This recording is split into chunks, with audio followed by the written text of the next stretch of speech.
বেশ কয়েকদিন ধরে আমার দেশি মুরগির মাংসের সাথে কাঁঠাল বিচির তরকারি খেতে মন যাচ্ছিল। তো ফাইনালি আজকে মা বাড়িতে এই তরকারিটা রান্না করেছে। মা এই তরকারিটা কিভাবে রান্না করেছে বা এই তরকারিটা রান্না করার জন্য কি কি ইনগ্রেডিয়েন্টস লেগেছিল সেসব কিছু নিয়ে থাকছে আজকের ভিডিও। ফার্স্টে মা কাঁঠাল বিচিগুলোর বাকল ছাড়িয়ে এক রাত আগে ভিজিয়ে রেখেছিল। কাঁঠাল বিচিগুলোর বাকলগুলা ছাড়িয়ে এভাবে যদি অনেকক্ষণ সময় নিয়ে ভিজিয়ে রাখা হয় তাহলে কাঁঠাল বিচিগুলোর গায়ে যে লাল রঙের খোসা থাকে সেগুলো সারাতে বেশি টাইম লাগে না বা কষ্ট হয় না। একটা ঝাকনার উপর তুলে এভাবে ঘষা মশা করলে কিন্তু খোসাগুলো সহজেই উঠে যায়। দেখতে পাচ্ছ খোসাগুলো কত সুন্দর করে উঠে গেছে। এখন কড়াইয়ে তেল গরম করে নিচ্ছি, মশলাগুলো কষিয়ে নিব। প্রথমে আমরা দিয়েছি পেঁয়াজ কুচি, তারপরে দিয়েছি বাকি সব মশলাগুলো। মশলা হিসেবে এখানে দিয়েছি আদা রসুন বাটা, পেঁয়াজ বাটা, লবণ হলুদ পরিমাণ মতো, জিরা বাটা, গরম মশলা, তারপর এখানে আমরা দিয়েছি লাল মরিচ বাটা। আমরা এখানে মশলাগুলো একটা একটা করে না দিয়ে সবগুলো মশলা একসাথে মিক্সড করেই তেলের উপর ছেড়ে দিয়েছি। মশলাটা ভালো করে কষানো হয়ে গেলে আমরা অ্যাড করে নিব মুরগির মাংসটা। তারপর নেড়ে চেড়ে মশলার সাথে মুরগির মাংসটা ভালো করে মেশানোর পরে আমরা ঢাকনা দিয়ে ঢেকে দিব।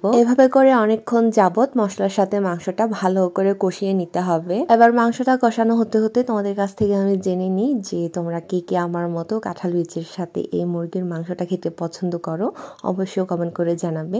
অথবা তোমরা কাঁঠাল বিচিগুলো কিভাবে খাও তার রেসিপিটা আমাকে কমেন্ট করে জানাবে, আমি নতুন ভাবে আরো ট্রাই করে দেখবো। অনেকক্ষণ কষানোর পরে মশলার যে গ্রেভিটা ছিল সেটা যখন প্রায় শুকিয়ে যাবে তখন আমরা এখানে অ্যাড করে নিব কাঁঠালের বিচিগুলো। তারপর আবার মুরগির মাংসের সাথে কাঁঠালের বিচিগুলো ভালো করে নেড়ে দিয়ে আমরা ঢাকনা দিয়ে ঢেকে দিব। আর এভাবে করে আমরা আরো অনেকক্ষণ মাংসটা কষিয়ে নিব। আমরা এখানে যে কাঁঠাল বিচিগুলো দিয়েছি সেগুলা কিন্তু আমরা একদম গোটা রেখেই দিয়েছি, কারণ এগুলা বেশি বড়ও না আবার ছোটও না, একদম মাঝারি সাইজের। তো যেই কাঁঠাল বিচিগুলো সাইজে খুব বেশি বড় সেগুলো কেটে দিলে ভালো হয়, কারণ হচ্ছে তখন মশলাটা কাঁঠাল বিচিগুলোর ভিতরে ভালোভাবেই ঢুকে যায় আর তখন কিন্তু খেতেও অনেক ভালোই লাগে। তারপরেই তো আমাদের মাংসটাও অনেকক্ষণ কষানো হয়ে গেছে আর সাথে কাঁঠালের বিচিগুলাও অনেকক্ষণ কষানো হয়ে গেছে, তাই আমরা এখানে পানি অ্যাড করে নিলাম। তোমরা শুধু জাস্ট কালারটা দেখো কি পরিমাণ সুন্দর হয়েছে। এখানে শুধু আমরা লাল মরিচ বাটা দিয়েছি, কাঁচা মরিচ বাটা এখানে আমরা দিই নাই। আর আমাদের বাড়িতে আমরা ঝাল খেতে খুবই পছন্দ করি, যার জন্য আমরা মরিচের পরিমাণটাও সে অনুযায়ী দিয়েছি। তারপর এখানে আমরা যে শুকনো লাল মরিচগুলো দিয়েছি সেগুলো ছিল একদম জুমের মরিচ,